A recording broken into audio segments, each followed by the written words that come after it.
The Guyana Elections Commission reported that this Monday's general elections ran smoothly, with reports of just some minor incidents occurring. Venezuelan President Nicolas Maduro met with delegates of the National Dialogue Table this Monday. Thousands of migrants have gathered at Turkey's western border in an attempt to enter Greece. From the headquarters of Telesur English in Havana, Cuba, this is From the South. I'm Katrina Goss.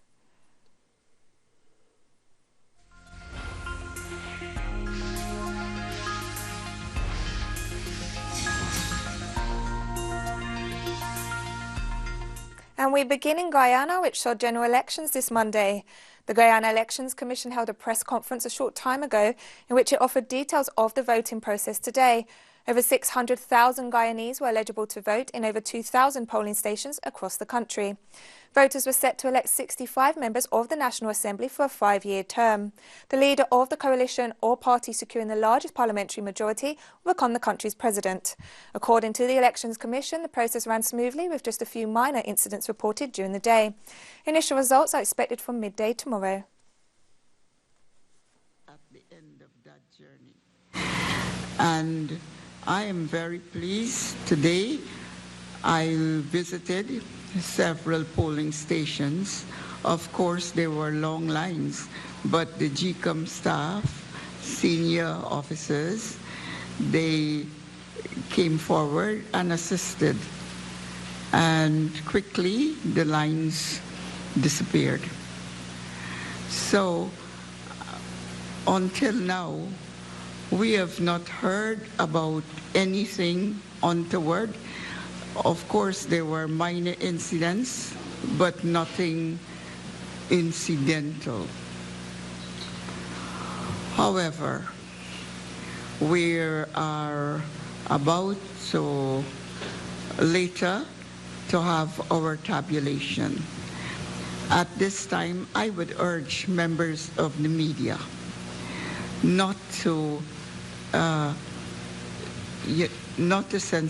sensationalize any of their stories, because at this time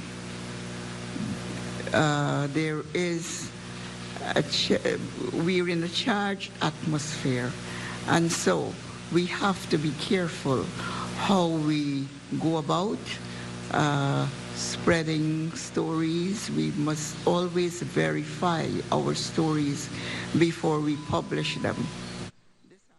And as voters across Guyana headed for the polls, President David Granger stressed he was confident of the victory of his Partnership for National Unity and Alliance for Change coalition.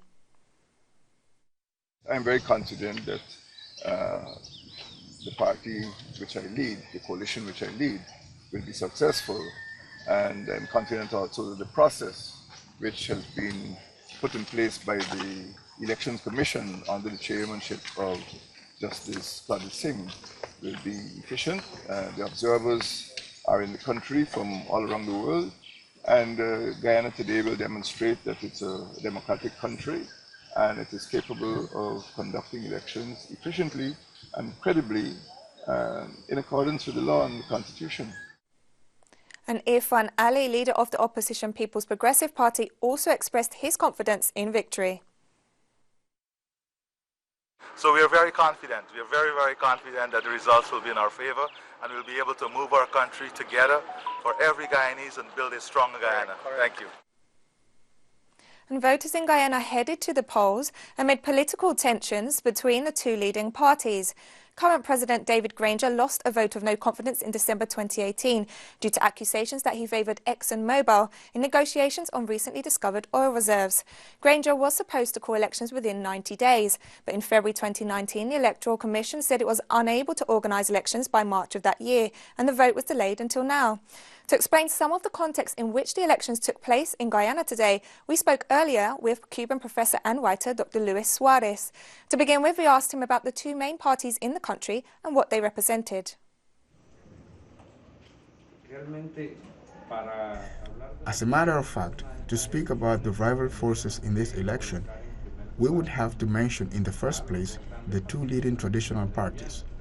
One is the People's Progressive Party, founded in 1950 by the late leader Chedi Jagan, and the People's National Congress, which was established more recently by Forbes Burham as a splinter organization from the People's Progressive Party.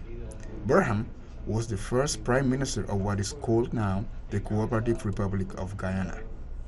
Burham, quien a su vez fue el primer presidente, o en aquel momento se llamaba primer ministro, de la ahora llamada República Cooperativa de Guyana, dada la manera en que se organiza el sistema político. Given the manner in which the political system is organized in Guyana, with a semi-presidential system, there is no direct election of the president, in contrast with countries in Latin America and the Caribbean. La elección no es directa.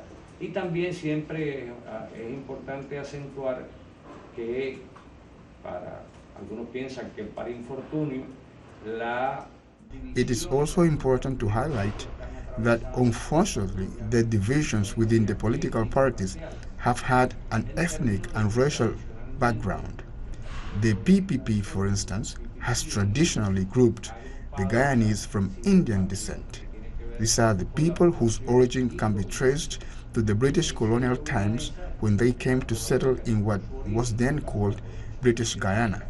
On the other hand, the People's National Congress membership in the main is composed of Guyanese from African descent, the former slaves, the black population brought during the slave trade. After independence, they organized themselves in a political structure with representation in the trade union movement and in various other people's movements. We should also mention que ya después de la independencia se organizaron propiamente como una estructura política con diferentes inserciones en el movimiento sindical, en los diferentes movimientos. A number of smaller political formations that occasionally play an important role in the election of the president, because if the president fails to get the necessary votes in parliament, political alliances must be formed with these smaller parties.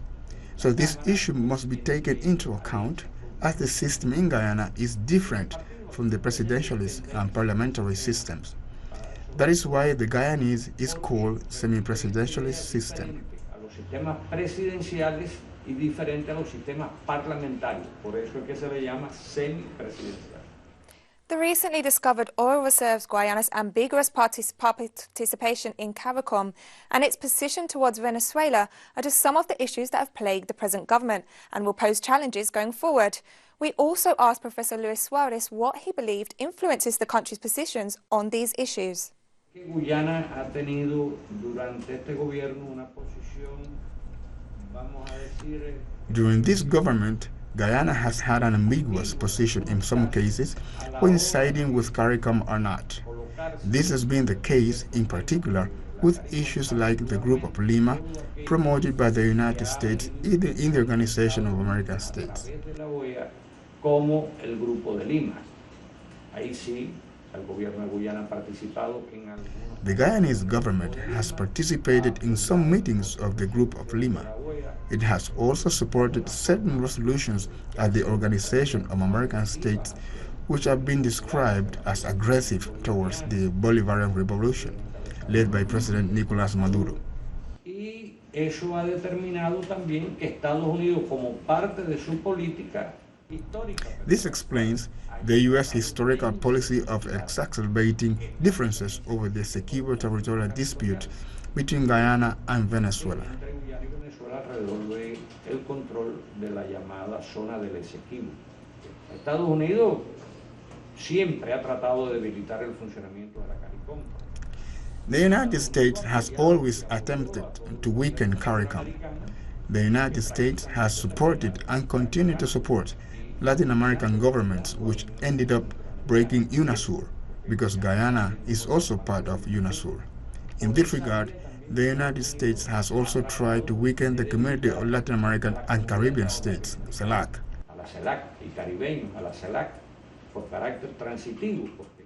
CARICOM plays an important role in CELAC as well. The United States government has made great efforts to weaken PetroCaribe.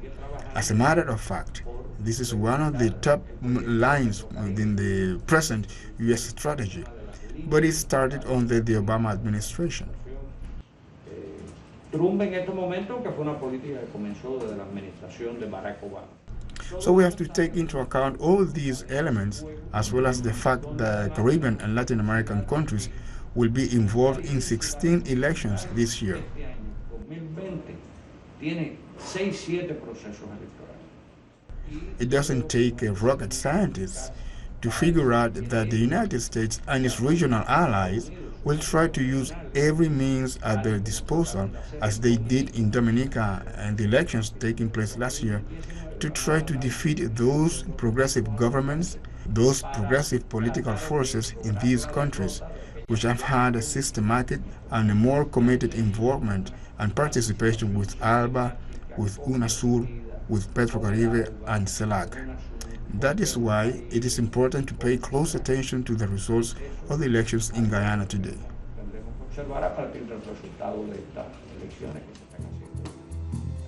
And we're taking a very short break now, but don't go away.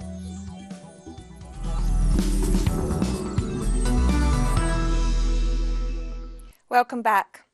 Venezuelan President Nicolas Maduro met with delegates of the National Dialogue Table this Monday to strengthen agreements on peaceful coexistence in the country. The meeting was held at Miraflores Presidential Palace. This is the second time that President Maduro has participated in the talks. The National Dialogue Table, established in September 2019, brings together representatives of the Venezuelan government and sectors of the opposition. The initiative has paved the way to reach an agreement on political and electoral matters, mainly related to the reinstatement of deputies of the Great Patriotic Poll to the current National Assembly and the start of the process to elect a new National Electoral Council in order to convene elections for a new National Assembly later this year. And representatives of both sides of the dialogue table offered their views on today's talks. The parties participating in the National Dialogue Table have discussed at length the issue of the National Election Council. We have agreed that there needs to be a change so that the country has renewed confidence in the vote. This change is not only to get better turnout around the country, and that the people with their views shaped the National Election Council, but also to reduce with their votes chronic abstentionism. We need to change this historic lie where people have been led to believe that if they stay home and don't vote, they will change and improve Venezuela. We are for inclusion, to hear the views of all Venezuelans. We want participation by all Venezuelans. And we know that in order for us to achieve just that, we need to change the National Election Council, a change for the better, to improve things. And I must admit publicly that among all these organizations we have reached solid agreements on how this change can happen. We also salute the initiatives for the National Assembly to appoint the members of the National Election Council. Let me emphasize that they choose the members of the National Election Council. I hope the National Assembly does not resort to delaying tactics or shouting matches or calls to violence, which will lead nowhere. I hope there are no obstacles to try and block this mandate and what should be a duty of all those who consider themselves Democrats. Let the new National Election Council be chosen. Let the renewal process of the National Election Council continue. Let us establish clear elections rules and guarantees that allow for the participation by all in the next parliamentary elections.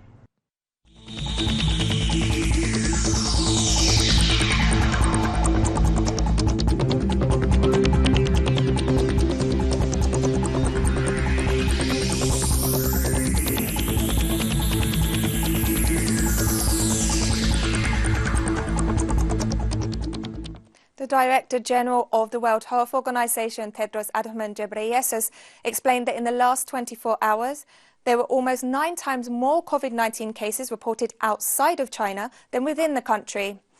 Epidemics have now been declared in South Korea, Italy, Iran and Japan. Speaking to reporters this Monday in Geneva, Ghebreyesus reported that a WHO team of experts had arrived in Iran to deliver medical supplies and support the government in its response to the outbreak. According to the WHO, the number of cases in China continues to decline. 206 cases were reported on Sunday, representing the lowest number since January 22nd. Of these new confirmed cases in China, just 8 were reported outside the epicenter of Hubei province, indicating that the spread of the virus is under control. Meanwhile, outside of China, a total of 8,739 cases have been reported in 61 countries, as well as 127 deaths. And coming up, we take a look at the developments in Syria. Don't go away.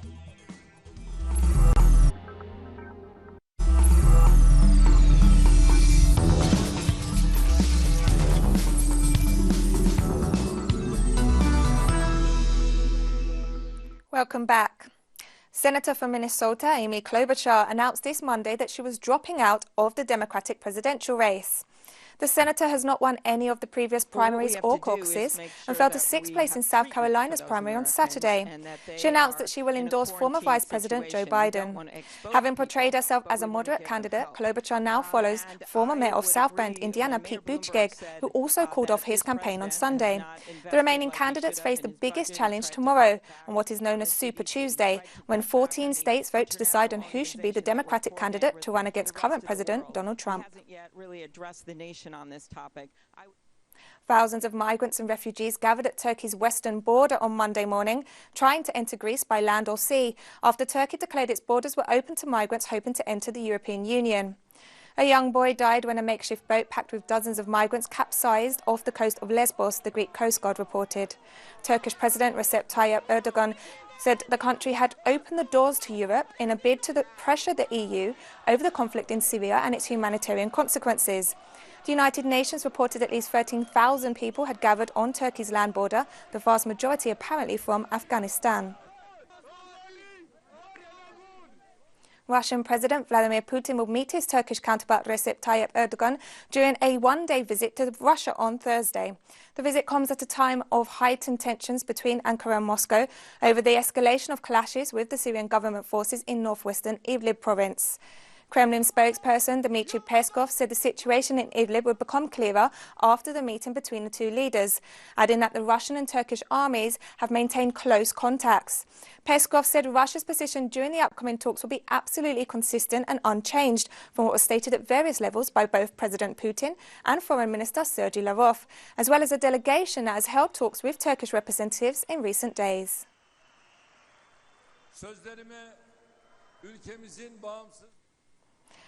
The Syrian army announced that it had retaken the strategically located city of Sarakib, having previously lost control of the area last Thursday.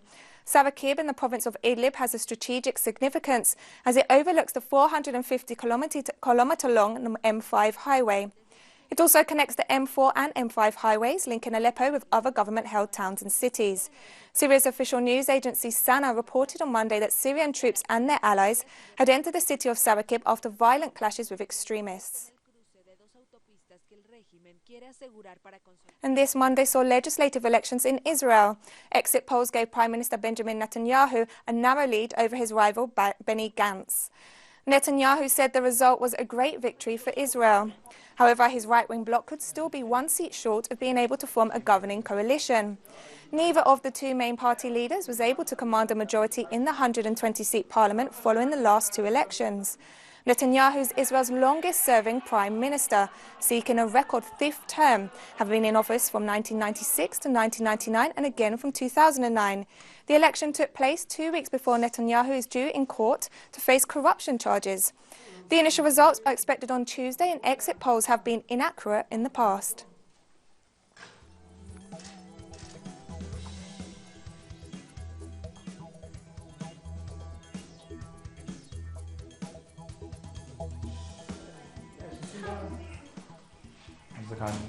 هلا يا باشا شو اخبار الناس؟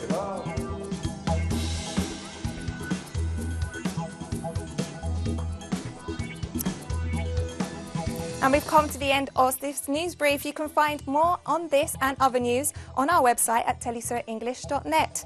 And join us on social media, Facebook, Twitter and Instagram. For Telesur English, I'm Katrina Goss. Thank you for watching.